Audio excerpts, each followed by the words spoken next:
Racism within our classrooms, a look at our current curriculum. Many of the incoming teachers today are predominantly white, as per the NCES report back in 1999. And the most of these teachers are going to work in urban schools. They do not adapt to their settings. With them, they take the old history that is catered towards white Caucasians. This leads us to the problem. To what extent does current curriculum show racism within the classroom? When we open a 10th grade English textbook these days, we see texts that are not catered towards other cultures. Instead, we are presented with science texts, U.S. seminal documents, and texts that are derived from contemporary literature. While we do teach our students very important texts that represent the African American culture and the civil rights movement in the U.S., like MLK's Letters from Birmingham Jail, we are still missing various cultures that represent the U.S. in whole. In an editorial written by Michael Peters, he looks at curriculum today and questions why my curriculum is white, prompting a discussion that most texts we teach in schools are catered towards the white population and neglects the other ethnicities. In a generation when we are becoming more accepting towards various social groups, we have to ask ourselves, why isn't our curriculum changing too? As shown in the slide, UCL conducted a survey showing why curriculum is still catered towards the whites, with the last one stating, because if it isn't white, it isn't right. These 9 reasons are not the first time we have heard something like this. In Peggy McIntosh's Unpacking the Invisible Knapsack, she speaks about being a white female and not knowing she is inadvertently being categorized as a racist. In her article, she even confirms that as a white female, she can be sure that my children will be given circular materials that testify to their existence of their race. So the question is, how can we fix this? According to Banks and Banks, 1995, multiculturalism's aim is to create equal educational opportunities from diverse groups of people based on race, ethnicity, social class, and cultures. James Banks in 2001 included the idea that multicultural education should transform schools so that all students, males, females, ESC, and students from diverse cultural, socioeconomic, racial, and ethnic backgrounds can experience an equal opportunity to learn. Multiculturalism helps combat racism in the classroom because it creates a learning environment that is safe, accepting, and successful, helps increase global and intercultural awareness, encourages critical thinking, helps students develop a positive self-image, allows for multiple perspectives on topics, combats stereotypes, and allows for critique of society. Multiculturalism, what it is and what it's not. Multiculturalism is not celebrating birthdays or major holidays. It is not looking at one viewpoint on a topic. It is not accepting what the textbook says and looking at things superficially. Nor is it not acknowledging students have their own experiences that shape their understanding. What multiculturalism is. Researching different holiday stories and customs to compare and contrast similarities and differences, but focusing on similarities. It is going beyond the textbook and looking at topic through different points of views.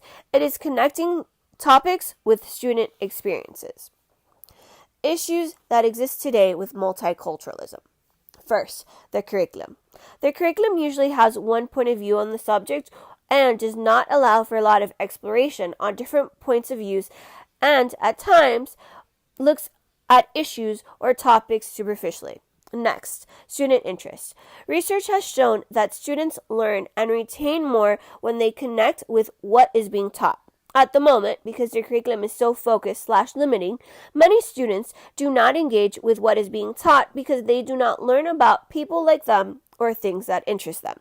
Lastly, teachers. Teachers at the moment either believe that multiculturalism is a waste of time and should be done in other classrooms, like social studies, or it's just too much work.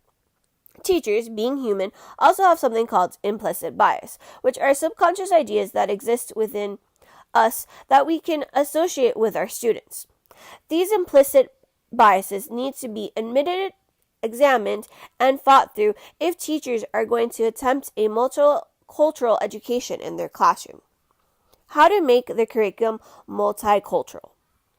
Bring in different viewpoints on the same topic. For example, looking at slavery through the samurai society, European feudal system, and in American society. Allow students to focus on their interest for research on the topic. Have students create and answer critical thinking questions that allow further understanding and exploration on the topic. How can teachers reduce implicit bias? First, teachers have to admit, examine, and fight implicit bias. We all have it as human, so it must be acknowledged and worked through to make sure that teachers do not bring it into the classroom inadvertently. Next, we need to increase empathy and empathetic communication. We need to try and learn about the lives our students lead outside the classroom and also help students reduce stress and difficult emotions that they may feel so that they can put themselves in other shoes and communicate empathetically. Next, practice mindfulness. We need to try to do things that reduce stress and focus or refocus ourselves when we feel that implicit bias may be at play in our reaction to our students. Lastly, we should have groups of friends that are from different cultures and races so that we can take those experiences and help apply them in our classroom. Back in the 1970s, publishers issued guidelines for non-racist and non-sexist books. As a result, texts of the last 20 years have improved. Unfortunately, they're far from bias-free. The following 7 forms of bias can be found not only in K through 12 textbooks, but also in college texts, media, and in fact, they're all around us. It is imperative that teachers are aware of the 7 forms of bias in instructional materials. Curricular bias in materials and structures include invisibility. The oldest form of bias in instructional materials is to leave groups completely out of the text or exclude them from what is being taught. Textbooks published prior to the 1960s largely omitted African Americans, Latinos, Asian Americans from both the narrative and the illustrations. Texts of today have improved, however, there are groups that tend to still be left out, such as women, people with disabilities, and homosexuals. Another form of bias is stereotyping. Stereotypes in bias assign a rigid set of characteristics to all members of a group and do not look at the individual characteristics.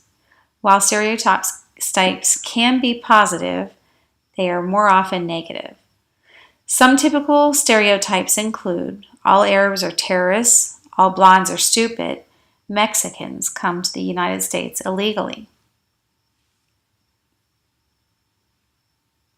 A third type of bias is imbalance and selectivity. Curriculum may perpetuate bias by only looking at one perspective an issue, situation, or historical event. This can oversimplify history and issues and leave out important information to get the whole entire picture. An example of this would include how literature in our textbooks usually comes from the perspective of Western white males.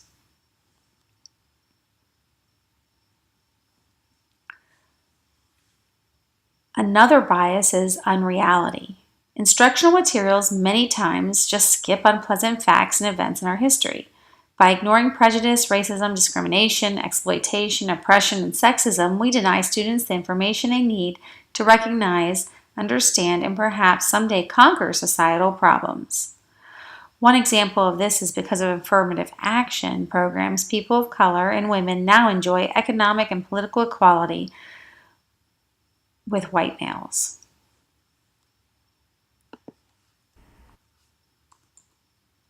Another form of bias is called fragmentation and isolation. Did you ever notice a special sidebar or insert appearing in a text? For example, a chapter on the 10 Black achievers in science in a science book would be considered a fragmentation. Isolation bias occurs when texts separate issues relating to people of color. The sixth form of bias is other projected groups from the main body. Language can be a powerful conveyor of bias in both blatant and subtle forms. Linguist bias can impact race, ethnicity, gender, accents, age, and sexual orientation. Native Americans described as roaming, wandering, roving across the land. Such language implicitly justifies the seizure of Native American lands by the more goal-directed Americans who traveled and settled in the West. Such words as forefathers, mankind, and businessmen serve to deny the contributions, even in existence, of females. And then there is also the bias against non-English speakers that occurs a lot with linguistic bias. The final form of bias in text is called cosmetic bias. Cosmetic bias tricks one because the cover and the photos and posters all look very multicultural. However, the content within the book is still very biased and excludes little amount of real multicultural content. For example, a science textbook that features a glossy pullout of female scientists but includes very little narrative of the scientific contributions of women. Or a music book with an eye-catching, multi-ethnic cover that projects a world of diverse songs and symphonies, but really in the end only teaches the traditional white male composers. Once educators understand bias in the curriculum, it is important that they teach their students how to look at this bias as well. Create a classroom environment that reflects diversity, equity, and justice. Engage families and communities in ways that are meaningful. Encourage students to speak out against bias and injustice. Support student identities and make it safe for them to be fully themselves. Use instructional strategies that support diverse learning styles. And teach students how to identify bias in the classroom, curriculum, and the text that they read.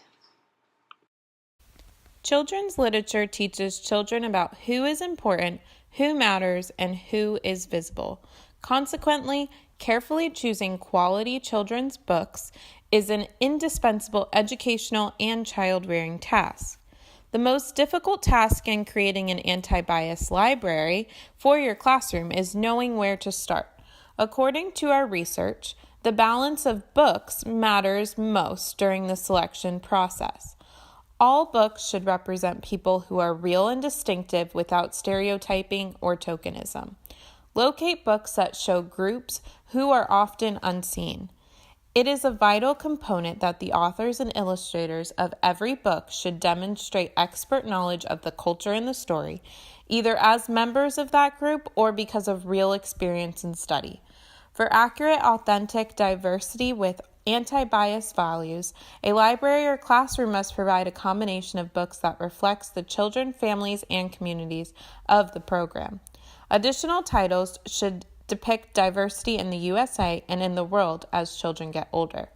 And an anti-bias library maintains a balance of books that portray a variety of ways of life, a wide range of family structures and stories that engage young children, blue-collar workers, farmers, service workers, and artists, as well as professionals and white-collar workers, differently abled and able-bodied people actively taking initiative and filling a range of jobs and roles in the family, and diversity of looks, work, family, and way of life within all racial and/or ethnic groups. According to the article, Diversity in Schools Must Include Curriculum, the evidence paints a clear picture. Students who attend diverse public schools learn more, exhibit less racial prejudice, and report higher overall self-confidence. But to fully realize the potential of these benefits, schools must ensure diversity exists on every level by ensuring diverse enrollment, integrating classrooms, and crucially implementing curricula which reflects the history and culture of students of all backgrounds. Advocates for equitable education reform must be invested in diversifying not only classrooms, but lesson plans too. Unfortunately, a recent change to the Advanced Placement World History curriculum shows that the fight for diversity in curriculum remains an uphill battle.